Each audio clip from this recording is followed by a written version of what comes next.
સમાચાર સવારમાં આપનું સ્વાગત છે। આજના તાજા અને મહત્વપૂર્ણ સમાચારો પર એક નજર કરીએ તે પહેલા ચેનલને સબસ્ક્રાઇબ કરી લો। રાજ્યમાં ગરમી વધશે। હવામાન વિભાગની આગાહી મુજબ 3 દિવસ ગરમી ઘટ્યા બાદ ફરી વધારો થતો જોવા મળશે। ગરમીનો પારો 43 ડિગ્રી સુધી જાય તેવી શક્યતા છે। ગઈકાલે શિક્ષણ નગરી વલ્લભ વિદ્યાનગર 40 ડિગ્રી ગરમી સાથે સૌથી ગરમ શહેર રહ્યું હતું। રાજ્યમાં હાલ ઉત્તર પશ્ચિમ દિશામાં હવા ફૂંકાઈ રહી છે। છેલ્લા કેટલાક દિવસથી વેસ્ટર્ન ડિસ્ટર્બન્સ કારણે માવઠા પડતા તેમજ પવન ફૂંકાતા ગરમીનો ઓછો અનુભવ લોકોને થઈ રહ્યો હતો।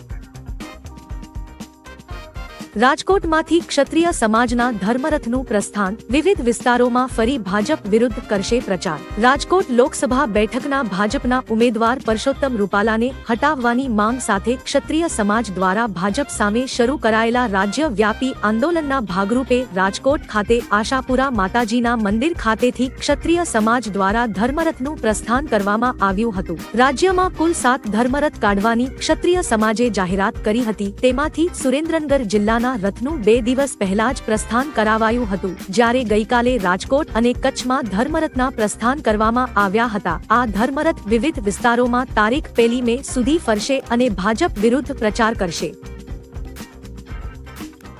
અમરેલી જિલ્લાના કોંગ્રેસ પ્રમુખ પ્રતાપ દુધાતનો પડકાર। સુરતમાં કોંગ્રેસ સાથે ગદ્દારી કરનારને છોડવામાં નહીં આવે। સુરત લોકસભા બેઠક પર કોંગ્રેસના ઉમેદવાર નિલેશ કુંભાણીએ ચૂંટણી ફોર્મ ટેકેદારોની ખોટી સહીના લીધે રદ થતા કોંગ્રેસના જ કાર્યકર્તાઓના ગુસ્સાનો ભોગ બનવું પડ્યું છે। આ સાથે અમરેલી જિલ્લા કોંગ્રેસ પ્રમુખ પ્રતાપ દુધાતે પણ નિલેશ કુંભાણીને પડકાર ફેંક્યો છે। તેમના સુરત ખાતે આવેલ ઘર પર જનતાનો ગદ્દાર અને લોકશાહીનો હત્યારો જેવા પોસ્ટર્સ લાગ્યા હતા। દરમિયાન કહ્યું કે કોંગ્રેસ સાથે ગદ્દારી કરનારને છોડવામાં નહીં આવે, અમારી લડાઈ ચાલુ રહેશે। વડાપ્રધાન નરેન્દ્ર મોદી મે મહિનામાં ગુજરાતમાં ચૂંટણી પ્રચાર કરશે। 4 ક્લસ્ટર વિસ્તારમાં સભા અને રેલીનું આયોજન કરશે। લોકસભા ચૂંટણીમાં આગામી સમયમાં ભાજપ દ્વારા ઝંઝાવતી પ્રચાર કરવામાં આવશે। ગૃહમંત્રી અમિત શાહ અને વડાપ્રધાન નરેન્દ્ર મોદી સભાઓ સંબોધશે અને રેલી કરશે। વડાપ્રધાન મોદી મે મહિનામાં ગુજરાતમાં ચૂંટણી પ્રચાર કરશે। 4 ક્લસ્ટર વિસ્તારમાં તેઓ ચૂંટણી સભા ગજવશે અને રેલી કરશે તેવું આયોજન ભાજપ દ્વારા કરવામાં આવ્યું છે। સુરતમાં બ્રેઇનડેડ રત્ન કલાકારના અંગોનું દાન। હૃદય, લીવર અને હાથના દાનથી 3ને નવજીવન મળ્યું। સુરતમાંથી વધુ એક વખત અંગદાન થયું છે। બ્રેઇનડેડ જાહેર કરાયેલા નવનીતભાઈ નાથાભાઈ વસાણીના હૃદય, લીવર અને બંને હાથના અંગોના દાન દ્વારા 3 લોકોને નવજીવન મળ્યું છે। પરિવારે અંગદાનનો નિર્ણય લઈને સમાજમાં નવી દિશા બતાવીને માનવતા મહેકાવી હતી। નવનીતભાઈનો અકસ્માત થયો હતો, પરંતુ 3 દિવસ બાદ તબીબોની ટીમે તેઓને બ્રેઇનડેડ જાહેર કર્યા હતા। આ પછી તેમના પરિવારે અંગદાન કરવાનું પગલું ભરી 3 લોકોને નવજીવન આપ્યું હતું। ચૂંટણી જીતવા ભાજપ અને કોંગ્રેસના ઉમેદવારો ભુવાજીના શરણે। ધૂણતા ભુવાએ ભવિષ્યવાણી કરી કહ્યું, બીજેપી 400 બેઠક જીતશે। સુરતની લોકસભા બેઠક પર ભાજપ ઉમેદવારની બિનહરીફ જીત થયા બાદ બાકી બચેલી 25 બેઠકો માટે ભાજપ કોંગ્રેસના મતદારોને રીઝવવા અને પ્રચારના ભાગ રૂપે ઉમેદવારો મંદિર, મસ્જિદ બાદ હવે ભુવાજીના શરણે પણ જવા લાગ્યા છે। થોડા સમય પહેલા મહેસાણા લોકસભા બેઠક પરથી કોંગ્રેસ ઉમેદવાર રામજી ઠાકોર ભુવાજીના શરણે ગયા હતા, જે બાદ હવે ભાજપના ઉમેદવારો ભુવાજીના શરણે જીતનો આશીર્વાદ મેળવવા પહોંચ્યા છે। અહીં ભુવાજીએ ભવિષ્યવાણી કરી કહ્યું, ભાજપ 400 બેઠક જીતશે। ભવનાથ તીર્થને પ્લાસ્ટિક મુક્તના બદલે યાત્રિક મુક્ત બનાવવાનું કાવતરું રચાઈ રહ્યું છે। તંત્ર દ્વારા ભવનાથને ઇકો સેન્સિટિવ ઝોનની કડક અમલવારીના ભાગરૂપે ભવનાથમાં પ્લાસ્ટિકને અટકાવવા માટે ચેકપોસ્ટ કાર્યરત કરવામાં આવી છે। તેને લઈને વિવાદ સર્જાતા તંત્ર દ્વારા હાઈકોર્ટના આદેશનું અને ગેજેટનું ખોટું અર્થઘટન કરી રહ્યું છે। તેમજ ભવનાથમાં વર્ષે લાખો ભક્તો દર્શનાર્થે આવે છે। આ વિસ્તાર ઇકો સેન્સિટિવ ઝોનમાં આવતો હોય તેની અમલવારીના નામે પ્લાસ્ટિક મુક્ત ગિરનારનું સૂત્ર લાગુ કરીને ભવનાથને યાત્રિકો મુક્ત કરવાનું કારસ્તાન ચલાવી રહેતા હોવાનો આક્ષેપ અંબાજી મંદિરના મહંત મોટાપીર બાવા તનસુખગીરી બાપુએ કર્યો છે। ચૂંટણી પ્રચારમાં વાણીમાં સંયમ રાખવામાં નહીં આવે તો કાયદેસરની કાર્યવાહી થશે. રાજકોટ બેઠકના ભાજપના ઉમેદવાર પરસોત્તમ રૂપાલાએ ક્ષત્રિય સમાજની મહિલાઓ અંગે કરેલી ટિપ્પણીનો વિવાદ હજુ શાંત પડ્યો નથી, ત્યારે ભાજપના અન્ય બે નેતાઓએ વિવાદાસ્પદ ટિપ્પણી કરીને આચાર સંહિતા ભંગના દાયરામાં આવ્યા છે. આ બાબતોમાં ચૂંટણી પંચે સ્પષ્ટ શબ્દોમાં કહી દીધું છે કે વાણીમાં સંયમ નહીં જળવાય તો કાયદેસરના પગલાં લેવાશે. જૂનાગઢના વિવાદિત કેસોમાં ચૂંટણી પંચે જિલ્લા ચૂંટણી અધિકારી પાસેથી રિપોર્ટ મંગાવ્યો છે. કોંગ્રેસ રાજમાં હનુમાન ચાલીસા સાંભળવી ગુનો હતો. પીએમ મોદીએ રાજસ્થાનના ટોંક સવાઈ માધોપુરમાં બીજેપી ઉમેદવાર સુખબીર સિંહના સમર્થનમાં જાહેર સભા સંબોધી હતી. પોતાના સંબોધનમાં પીએમએ કહ્યું, કોંગ્રેસના રાજમાં હનુમાન ચાલીસા સાંભળવી ગુનો ગણાતો હતો. વધુમાં તેમણે કહ્યું, 2004માં કોંગ્રેસે આંધ્રપ્રદેશમાં એસસી અને એસટીનો અનામત ઘટાડીને તે કોટા મુસ્લિમોને આપવા માટે પ્રયાસ કર્યો હતો. બાદમાં તેને સમગ્ર દેશમાં લાગુ કરવાની યોજના હતી, પરંતુ અમે તેમ થવા દીધું ન હતું.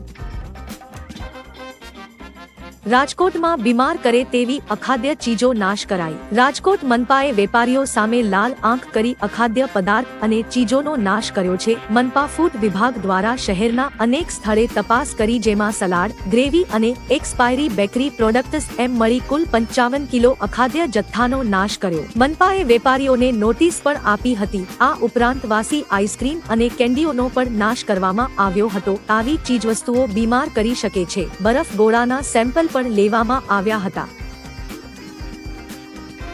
અમદાવાદમાં પાણીજન્ય રોગચાળો વધ્યો. અમદાવાદમાં પાણીજન્ય રોગચાળો ઝડપથી ફેલાયો છે. 20 એપ્રિલ સુધીમાં ઝાડા ઉલટી, ટાઇફોઇડ, કમળો અને કોલેરાના કેસ નોંધાયા છે. મેલેરિયા અને ડેન્ગ્યુ જેવા મચ્છરજન્ય રોગના પણ કેસ સામે આવ્યા છે. સરખેજ, નવરંગપુરા, જોધપુર, રખિયાલ, સરસપુર અને ગોમતીપુર જેવા વિસ્તારના લોકો મોટા પ્રમાણમાં પાણીજન્ય રોગના ભોગ બન્યા છે. એએમસી તંત્ર સેમ્પલ લઈ તપાસ કરી રહી છે. અંબાલાલ પટેલની વધુ એક આગાહી. હવામાન નિષ્ણાંત અંબાલાલ પટેલે આગાહી કરી છે કે રાજ્યમાં ગરમીના પ્રમાણમાં વધારો થશે. આણંદ તેમજ વડોદરામાં 44 ડિગ્રી સુધી તાપમાન જઈ શકે છે. સૌરાષ્ટ્ર અને કચ્છના ભાગોમાં 40 થી 41 ડિગ્રી ગરમી રહે તેવી શક્યતા છે. જો કે 26 થી 28 એપ્રિલ દરમિયાન રાજ્યમાં વાદળછાયું વાતાવરણ જોવા મળશે. 10 થી 14 મે દરમિયાન આંધી વંટોળ સાથે રાજ્યમાં વિવિધ ભાગોમાં વરસાદ થવાની સંભાવના છે. 8 જૂનથી સમુદ્રમાં સિસ્ટમની હલચલ શરૂ થઈ જશે. ભારતની નદીઓમાં ભયંકર પૂર આવશે. ગરમી અને ઊંચા તાપમાનને લઈ ઇસરોએ ચિંતા વ્યક્ત કરી છે. કહ્યું કે વધતા તાપમાનના કારણે ઉત્તર ભારતમાં હિમાલય પરનો બરફ ઝડપથી પીગળી રહ્યો છે. જો આ પ્રક્રિયા સતત ચાલતી જ રહેશે તો ગ્લેશિયરમાંથી બનતા સરોવરના કદમાં વધારો થશે, જે ભારતની નદીઓમાં પૂર લાવવા માટે ઘણું જ પૂરતું છે. ભવિષ્યમાં આવી સ્થિતિ ઊભી થવાની ઘણી જ શક્યતાઓ છે. રાજસ્થાનમાં પડ્યો 70 ફૂટ ઊંડો ખાડો. સોશિયલ મીડિયામાં છેલ્લા 5-7 દિવસથી બિકાનેરમાં લૂણકરણ સરનો એક વિડીયો વાયરલ થયો છે, જેમાં અચાનક જમીન ધસી હોવાના દૃશ્યો છે. રણમાં એક 70 ફૂટ ઊંડો ખાડો પડ્યો છે. લોકોમાં ખાડાએ કુતૂહલ સર્જ્યું છે. લોકો અહીં આવીને વિડીયો બનાવતા હોવાથી ધારા 144 લાગુ કરાઈ છે. ખાડો દિવસે દિવસે ઊંડો થતો જતો હોવાથી રહસ્ય ઘૂંટાયું. વૈજ્ઞાનિકોની ટીમ બોલાવવામાં આવી છે. આ ઘટના ભૂસ્ખલનથી થઈ છે કે કેમ તે હજી જાણી શકાયું નથી. ઈસીની કાર્યવાહી. પીએમ વિરુદ્ધ તપાસ શરૂ. ઈસીએ મોટી કાર્યવાહી કરતા પીએમ મોદીના સંપત્તિ વહેંચણી નિવેદન અંગે તપાસ શરૂ કરી. વિપક્ષે પીએમ મોદીના નિવેદન પર કોંગ્રેસના મેનિફેસ્ટોને લઈ જૂઠાણું ફેલાવવા, નફરત ફેલાવવા અને આચાર સંહિતાનું ઉલ્લંઘન કરવાનો આરોપ લગાવ્યો હતો. આ ભાષણમાં પીએમ મોદીએ કોંગ્રેસના મેનિફેસ્ટો અને પૂર્વ પીએમ મનમોહન સિંહના જૂના નિવેદનને જોડીને કહ્યું હતું કે જો કોંગ્રેસ સત્તામાં આવશે તો તે લોકોની સંપત્તિ મુસ્લિમોમાં વહેંચી દેશે.